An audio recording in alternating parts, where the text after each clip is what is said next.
il est un peu long, j'ai décidé de le faire au complet avec des musiciens comme ça. D'un homme qui est dans la salle qui ne sait pas que je vais lire ça.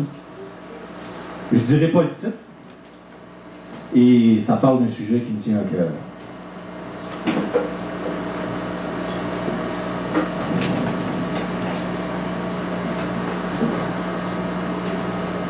C'est parce qu'il manque un bout, c'est pas grave, je vais l'inventer.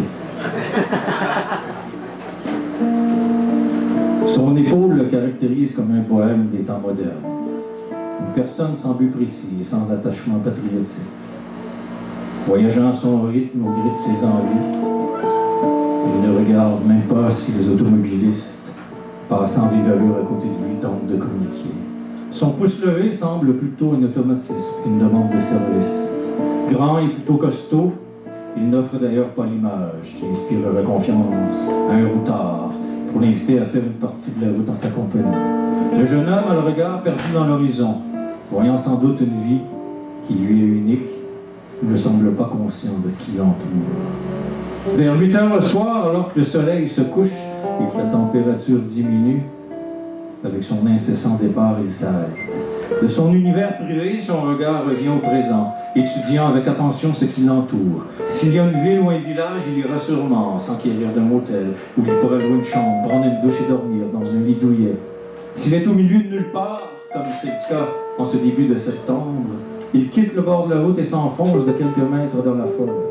Les gardes routiers et les employés de la Sûreté du Québec sont zélés pour offrir des contraventions à ceux qui dorment hors des zones réservées. Mais il ne cherche jamais si près des routes. Le jeune homme l'a appris depuis quelque temps déjà et a mis en pratique cette information plus d'une fois. Ayant trouvé une clairière légèrement plus élevée que les boisés l'entourant, il ouvre son sac à dos et en sort une vieille couverture de laine tout élimée. Il l'étend dans l'herbe et pose des roches trouvées dans la clairière aux quatre coins. Il sort ensuite un chaud poncho qu'il roule en boule et installe en tête de son lit rudimentaire. Vient ensuite une bouteille de plastique remplie d'eau. Il en boit une grande partie tout en prenant soin d'en conserver un peu.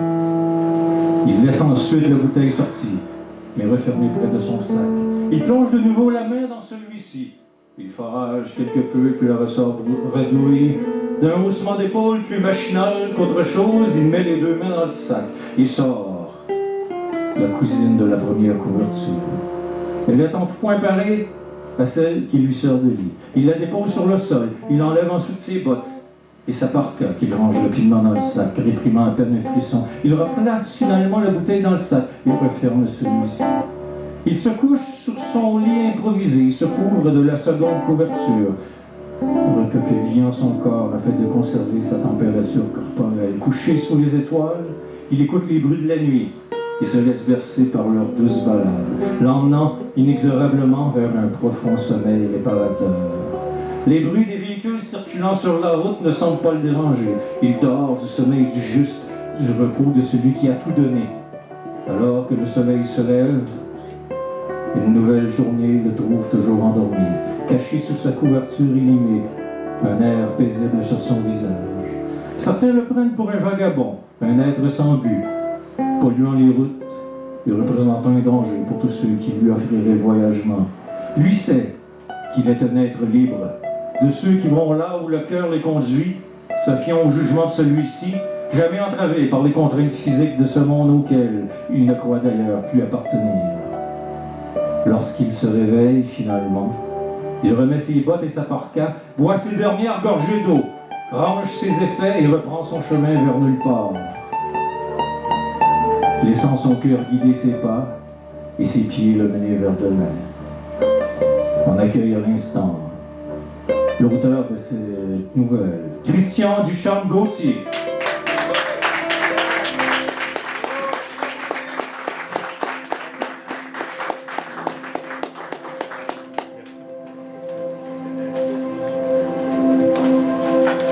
Bon matin. Je m'attendais pas à ce qu'on lise une de mes nouvelles. C'est dans mon nouveau recueil de nouvelles qui n'est pas encore sorti, qui est composé de 52 nouvelles que je vais avoir écrites en 52 semaines. Mon premier recueil de nouvelles, par contre, est en vente, qui est sur la table, Recueil de minuit, pour 12 $. C'est plutôt drôle que j'ai choisi cette nouvelle à lire parce que les trois poèmes que je vais vous lire ce soir parlent de la route inspiré par mon auteur favori, Jack Kerouac, et son roman, le meilleur roman de tous les temps selon moi, On the Road. Donc, je vais essayer de lui faire honneur. Moi, j'ai une adulation pour ce livre. Ah oui, c'est le meilleur. Donc, mon premier poème se nomme Congruence. Les chemins de nos vies se rencontrent parfois, seulement pour un instant, certaines fois plus longtemps. Lorsque la congruence se produit, nous savons, sans l'ombre d'un doute, que notre vie sera changée. Peu importe les plans précédant le croisement, un tel bouleversement change de cap établi. Par un calcul alchimiste, deux vies n'en sont qu'une. Aucune des précédentes, mais la somme de toutes deux. Créant l'inimitable changement de l'établi, cette congruence de deux êtres créant leur destinée. Donc, je vais continuer avec un deuxième qui se nomme Route. Infinie est la route, qu'elle soit passée au futur, elle s'étend, tout simplement. Mes pieds sont ancrés dans le présent, point fixe de mon existence. Peu importe la distance que je parcours, le temps me rattrape invariablement. Terre, béton, bois ou roche, je les ai toutes connues. Vent, pluie, neige ou grêle, tous furent mes compagnons de route. Nuit, aube, jour ou crépuscule, j'ai vagabondé à toutes heures. Infinie est la route, qu'elle soit passée au futur, elle s'étend tout simplement. Le pavé de mon passé me semble inégal et maladroit. Au fil des saisons, nous parcourons le chemin de la vie. D'abord en rampant, puis à quatre pattes. Quelle joie lorsque nous marchons. Puis, pour terminer avec une canne. Des premiers pas jusqu'au dernier, nous ne faisons qu'avancer. Lorsque vient le moment d'enfin nous reposer, que le présent atteint le futur et attendu le passé, on s'assoit sur la chaussée. Infinie est la route, qu'elle soit passée au futur, elle s'étend tout simplement. Et un dernier poème qui se nomme Errance.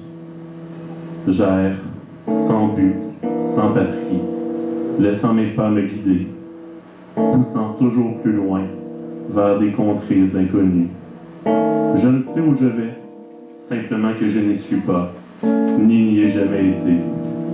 Je le saurai au fond de moi. Mes souliers sont déchirés, mes pieds ankylosés. Je traîne les stigmates de mon errance sur un chemin de Compostelle. Je suis un paria, nulle part chez moi, toujours aux aguets du moment où partir. La route est ma maîtresse, elle m'accueille de nouveau, peu importe si je l'ai délaissée, elle laisse mes pieds la caresser. Marginalisé de la société, ne comprenant pas ma liberté, de sans cesse désirer voyager, au bon vouloir de mes pieds. Ils ne peuvent comprendre, ces conformistes de salon, que lorsqu'on cesse de chasser son bonheur, notre mort commence inexorablement. Not all those who wander are lost. Merci.